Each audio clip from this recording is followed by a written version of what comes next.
To be completely honest, most of the time I record my audio for my talking heads with a wireless lavalier mic because I'm too lazy to set up my shotgun mic as a boom. I have to first set up my recorder, then run cables, and sync everything in post.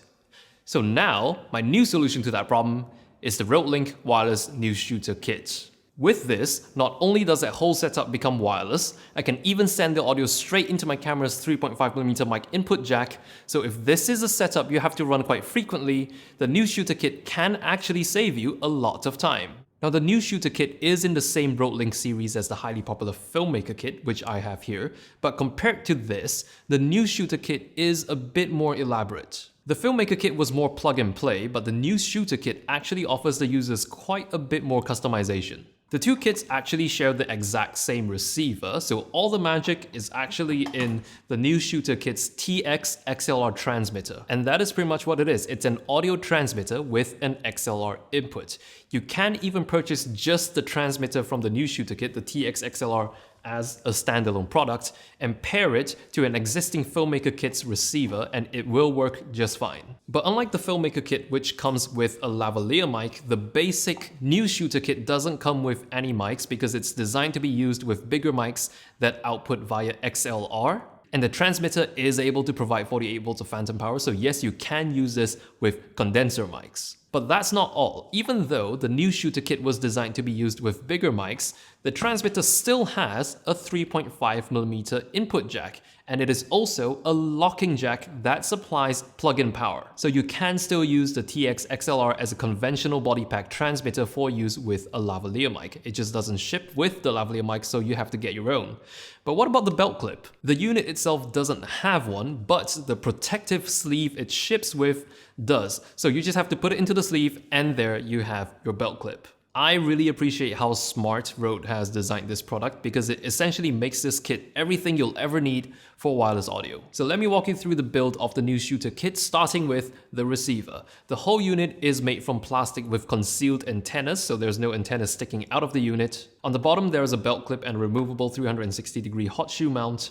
On the back, there's a big power button, a channel button, and a mute button for remotely muting the transmitter. There's a nice big OLED display showing your channel levels and the battery status for both the receiver and the transmitter. On the side, there's a micro USB port that can be used to power the device, and also a 3.5mm locking output jack. Sliding the unit open, there's slots for two AA-sized batteries and a pairing button. There's also a pad switch for reducing your output gain. And now the transmitter. The bulk of it is made from really solid metal, including the actual XLR connector, the locking collar, and the sides of the housing. All of that is metal. And when you twist the locking collar into place after attaching your mic, it extends a pin that locks your mic into place, preventing it from falling off. And just beside that is the locking 3.5mm input jack. In the other corner is the indicator LED, and on the bottom there's 4 little rubber studs that allow you to stand the unit upright.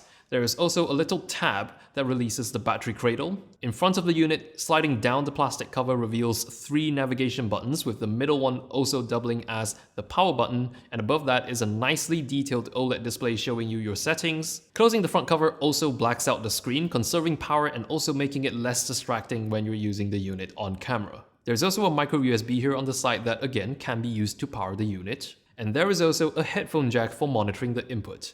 How lovely. So as shown before, the tab on the bottom of the unit releases the battery cradle, which accepts 2 AA-sized batteries, or you can completely ditch this and power the whole unit using massive Sony MPF batteries for an even longer runtime.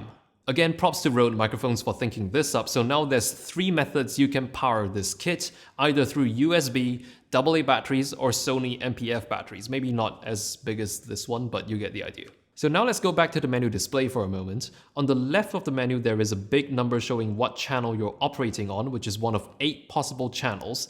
This operates within the license-free 2.4 GHz frequency spectrum. And then you can see 4 different settings that you can change. The first of which is the input selector. So as mentioned, this transmitter has 2 inputs, XLR and also 3.5mm, but you can only select one of those inputs to transmit. It cannot transmit both of the inputs simultaneously, even if you have something plugged into both of them. So this setting allows you to set which input is being transmitted to the receiver.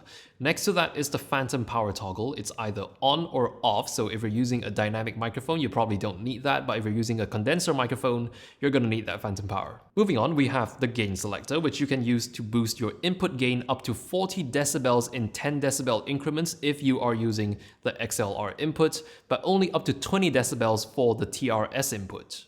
And finally, there's the monitoring volume controls for the headphones. Now, battery life on this system is not bad at all. From my tests using two AA rechargeable batteries rated at 1900 mAh, my transmitter lasted about 3.5 hours while transmitting continuously with phantom power on.